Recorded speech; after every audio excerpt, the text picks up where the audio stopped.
Grace and peace to you all, and welcome to chapel today. Carolyn, thank you. I needed a crescendo, though. We were out chatting. I was like, oh, it's time to go. Run it out. But thank you for playing. Maria Caccone is leading our prayer today, one of our Lux interns. And Taylor Trammell has a wonderful message. Thank you, Taylor. She put a lot of work into it, so I'm excited to hear her deliver her message today. We do have some announcements on the back and one correction. So next Monday, when we get back from Thanksgiving break, we will have chapel. It's actually our last chapel service of the semester, which is sort of hard to believe. And it's our only Advent service. We only get one. It's next Monday, and then we move on to Christmas really quickly here. So that's all you get of Advent. Boop. And then Lauren Cisna is leading her Harmony worship service with a joy theme next after break, Thursday, November 29th. And I mistakenly put it in Dahl Chapel, but it is going to be in the Highlander room, isn't it, Lauren? Okay, so it's going to be in the Highlander room. We always have milk and cookies afterwards. It's a really wonderful service that Lauren's doing. And it'll be sort of a Christmas joy theme. And then this year, the chaplain's office, Josie, can you turn me down just a little bit? Thank you. We usually have a Christmas convocation, but this year we're combining with the music department, and so the chaplain's office and the music department are combining to do Christmas at Monmouth, and so that's going to be Saturday, December 1st, 7:30 here in Dahl Chapel. Just a really amazing, beautiful Christmas. You hear from all the music departments, ensembles, and the choir. I'll be giving a message, and we'll conclude with a candle lighting. So I think it's going to be a wonderful service, and I encourage you to come to that. But now let us open our hearts and our minds to the presence of God in this place.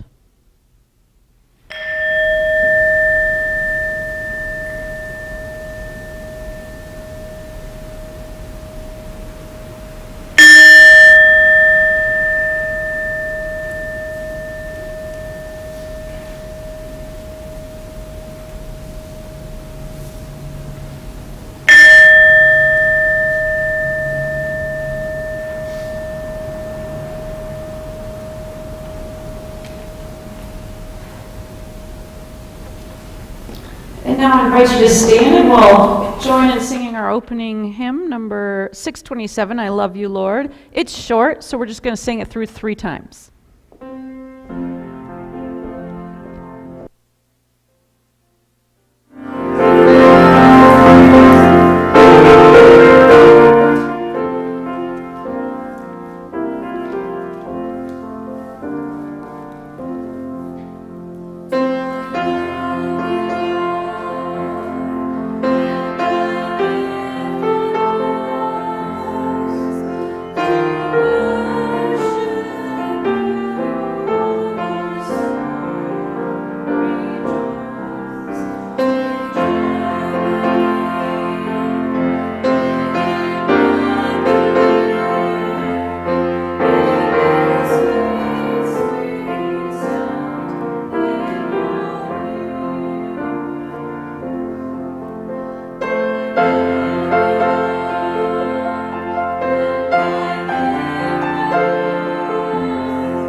I invite you to join me in prayer. Illumine us, Holy Spirit, to your word and your way. Awaken us to new knowledge of you through word and worship, and embolden us to seek you in this place, in this life, and in this world. Amen. Our scripture reading today is Mark chapter 13, verses 1 through 8. As he came out of the temple, one of his disciples said to him, "Look, teacher, what large stones and what large buildings." Then Jesus asked him, "Do you see these great buildings? Not one stone will be left here upon another, and will be thrown down." When he was sitting on the Mount of Olives, opposite the temple, Peter, James, John, and Andrew asked him privately, "Tell us, when will this be, and what will be the sign that all these things are about to be accomplished?" Then Jesus began to say to them, "Beware that no one leads you astray. Many will come in my name and say, 'I am he,' and they will lead many astray. When you hear of wars and rumors of wars, do not be alarmed. This must take place, but the end is still to come. For nation will rise against nation, and kingdom against kingdom. There will be earthquakes in various places. There will be famines. This is but the beginning of the birth pangs." This is the word of God. Thanks be to God. I was diagnosed with scoliosis when I was in the 6th grade.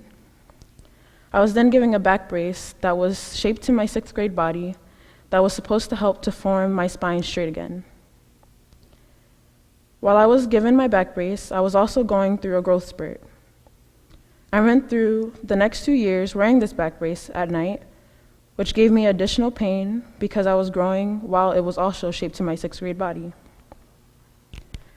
Due to this, I had decided not to wear the back brace any longer, coming to the conclusion that it no longer fitted me and it was too painful to wear at night. Soon after I attended all of the checkups, I was told that I needed surgery because of the curvature of my spine had gotten worse, also causing heart problems. When I got the surgery in 8th grade, it was on Valentine's Day. I remember getting ready and the doctors asking me and my mom questions. I didn't know how to feel about the day, just that the surgery would take 6 or more hours and that my back would be straighter than it was before. My mom and I were not very close at the time, and we kept to ourselves about a lot of topics. I knew that she had loved me because of the sacrifices she had made for me, but she was never really the person to prominently express her feelings, just the person and the mother that was there when you needed her. I remember my mom saying "I love you" for the first time before the doctors took me into the room. I had never cried when I was younger, but this time I cried. Since then, she has never said "I love you," but because of that moment, she never had to. After the surgery and waking up the next day, I had to start walking. The first task was walking through the hall, and the next was walking up and down the stairs. I felt what seemed to be everlasting pain. I remember the doctors strongly encouraging me that I had to keep working on my walking in order to get out of the hospital by the end of the week and to become active again. I thought of my struggle with scoliosis when I read the scripture in Mark 13, verse 8, that says, "Nation will rise against nation, and kingdom against kingdom. There will be earthquakes in various places and famines. These are the beginning of birth pains." Birth pains are the things we need to go through to become the person we are meant to become to reach your potential. Along the way, there are also voices inside and outside our heads that deceive you and say that you are not good enough or that you cannot or should not pursue the goals that were meant for you to achieve. But in the scripture, it states that we should not be led astray by those who tell us that we can achieve these goals otherwise. Recently, Marianne and I led a program for the faculty and staff called 10 Things We Wish You Knew. As we worked toward the event, there are a lot of voices in my head saying that no one would listen to me, that this event would mean nothing, and that I was wasting my time. I was doing too much, that these opportunities just might not be meant for me, and I felt alone. Through all of this, I felt alone.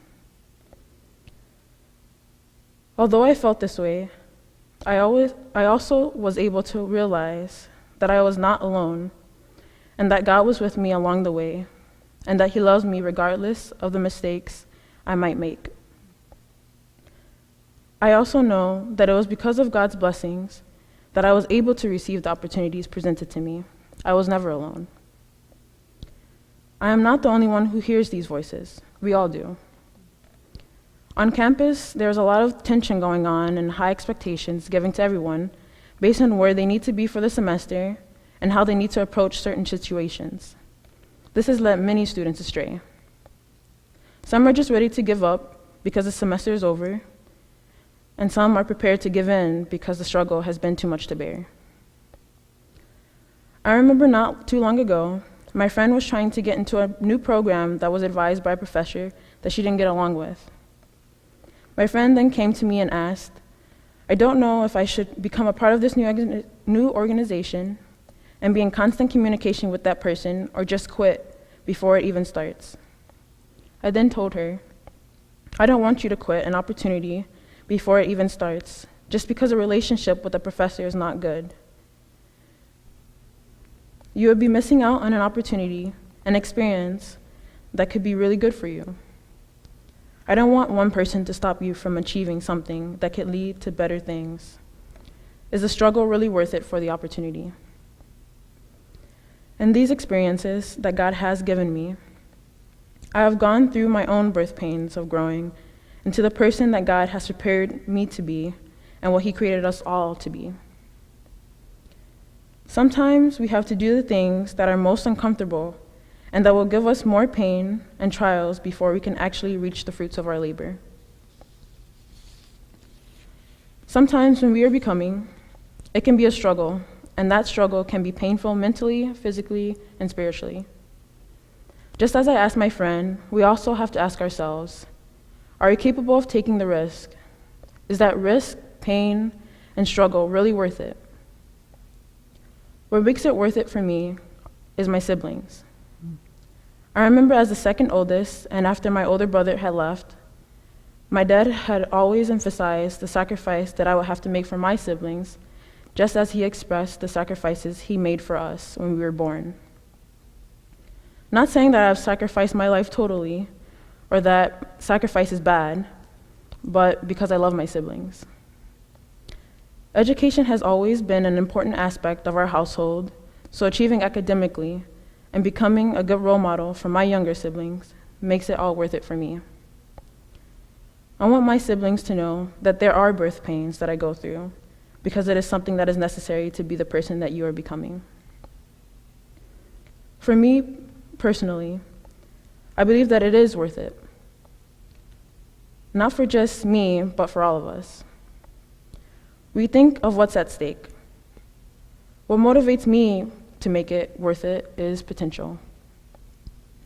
We have to recognize that there is more within us. We are all capable of much more than we sometimes allow ourselves to be. And the thing about it is that we don't know what we are capable of. We have no way of knowing until we actually try and allow ourselves to be formed and shaped by the experiences and the birth pains that follow them, which is the most beautiful thing about it. There's the excitement of not knowing and the excitement of the plans and preparations that God has for us because He does not lead us astray and alone, but because He is with you in the struggle and loves you through it.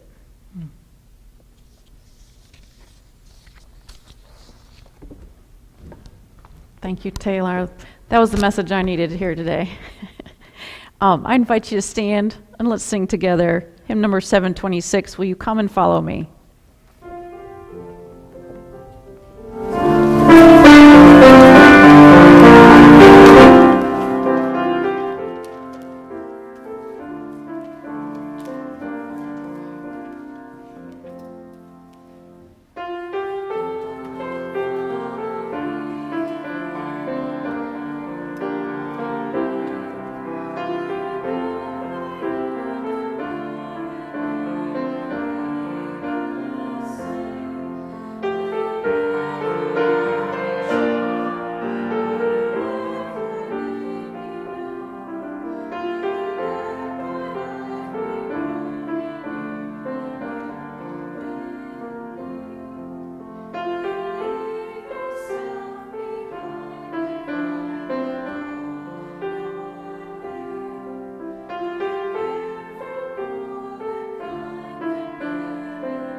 may be seated.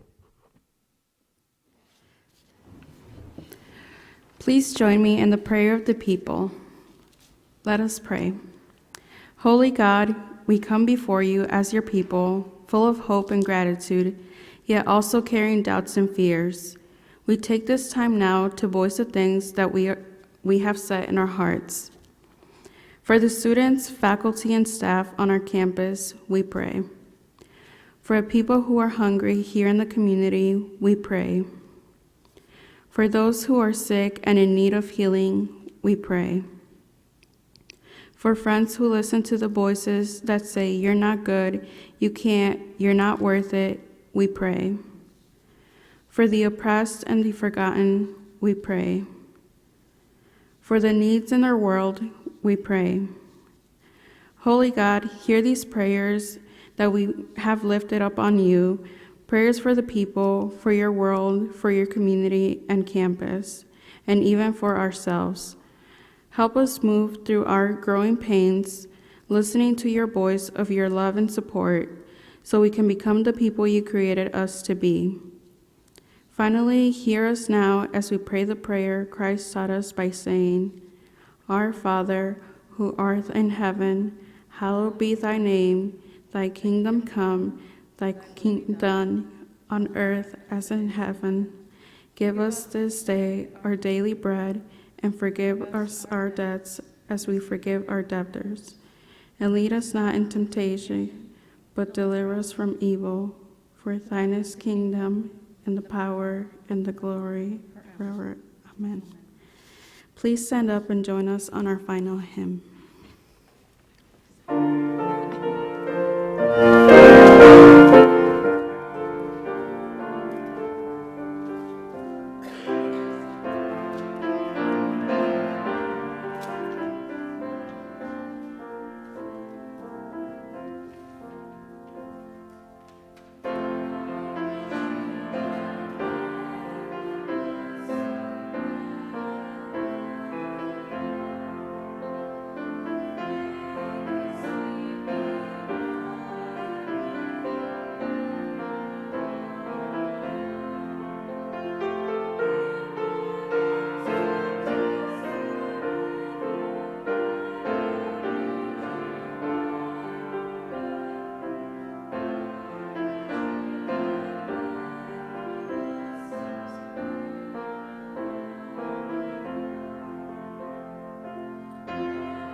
Into this Thanksgiving season, grateful for all the blessings that God bestows upon us, and also not being led astray by the voices that tell us we're not worth it, you're not good enough.